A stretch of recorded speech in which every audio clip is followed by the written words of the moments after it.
Going from days where I was looking at different ways that I could just end the anguish that I was living in, I am now looking for challenges. So I've gone from living in fear to facing my fears. So in March 2020, life threw a massive curveball at my family. And then for good measure decided to chuck another couple in over the following year. That would have been more than enough to handle without COVID on top of it, the pandemic and the extra difficulties that threw into the mix. It started off with anxiety, which seemed to have come out of nowhere.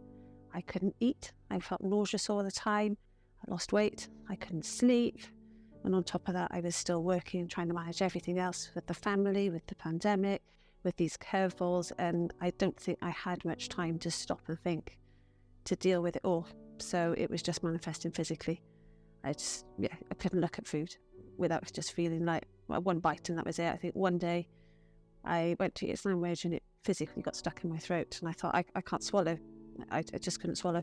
That was the turning point, I think, when I started to look for help.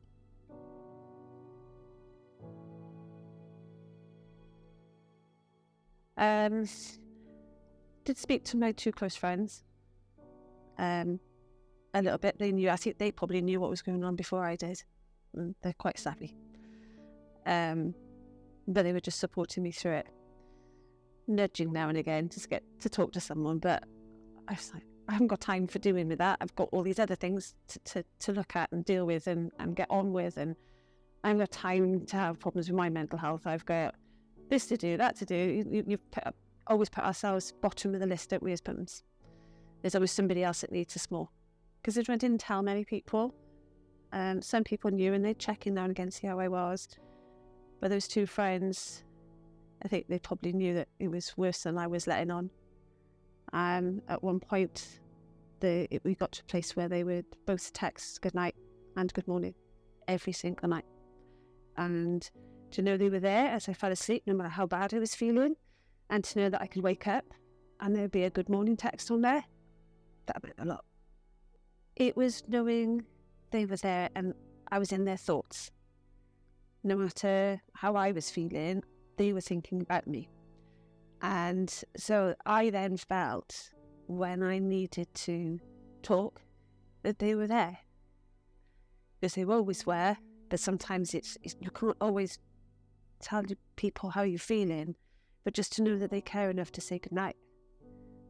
And then what your immediate family, that they cared that much as if you were almost immediate family,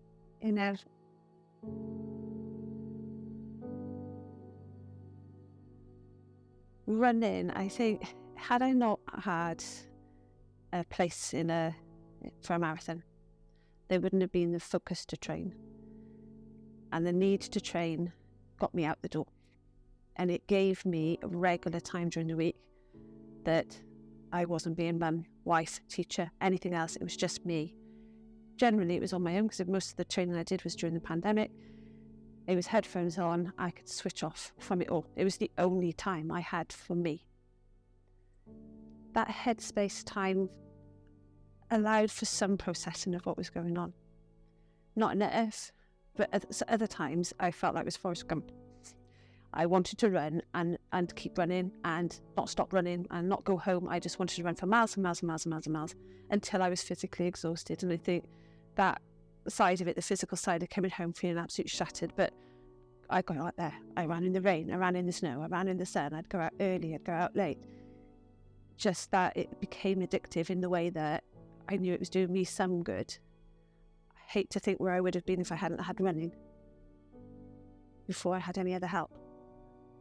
The regular runs, it got to a point where it was certain days of the week, we knew we were meeting up for a run. So if I could just hold on to that next run, then it'd be okay.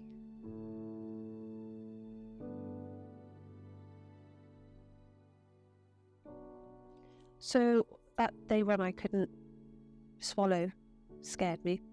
A friend had taken so much time and care and effort to make a little birthday picnic for me, and she even made small bits of food knowing that I was struggling with eating. I felt guilty that I couldn't eat it. And I thought, well, I've got to do something. So at that point, I went through a very well-known UK-wide charity, did their CBT course, had my weekly phone call, did my homework. It dealt with some of the symptoms. It flagged up issues that I kind of knew were there anyway, but it didn't deal with the cause. It didn't deal with the nitty-gritty of what was going on there and then. I know I had no self-esteem. I know there were issues. We've all got skeletons in the cupboard, traumatic things happened in the past, but they weren't dealing with those at all. Come to the end of the course, and went, all right, well, you need some counselling. It'll be 6 months on the waiting list. I couldn't have waited 6 months.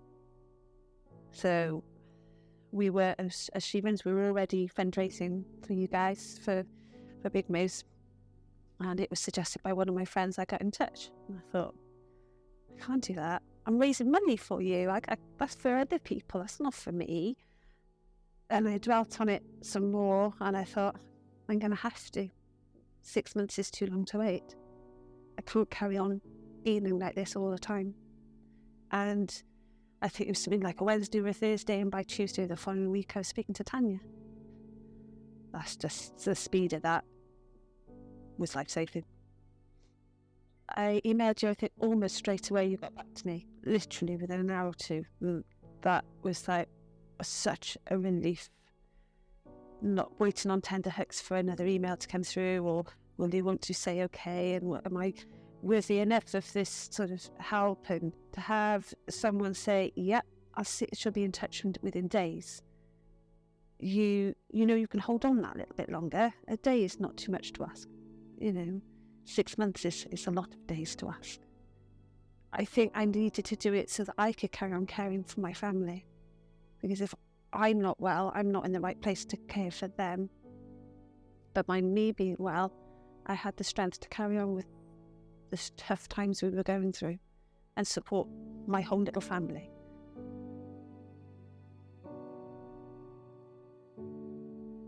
I've taken on roles within my work that I would never have thought I could do, and absolutely loving it. I've gone and I've always been very quiet, shy, find the social mixing really difficult. But the things I'm doing now are stretching me as a person. So being running buddy means I've got to talk to groups when we meet up, and I've got to support the ladies, and that's my way of giving back to She-Runs, from the support I've had from them. To further that, I went and did my LIRF, my Leader in Running Fitness qualification, so that I could further support She-Runs and the ladies within it. I'm doing this. This is so far my comfort zone is unreal. I have done some music exams. I've got an ultramarathon booked for this year, and I've just booked a tunnel run. I don't like tunnels at all. And there's a run in up near Tinton that takes in the tunnels along Sustrans. So I'm doing that in July. It might not seem anything big to other people, but they're big to me. So I started off with sort of thinking about being comfortable in uncomfortable situations, but I've found a hashtag that, feel the fear and do it anyway. And I think that's my sort of motto for this year, because I'm strong enough to do that now. Yeah.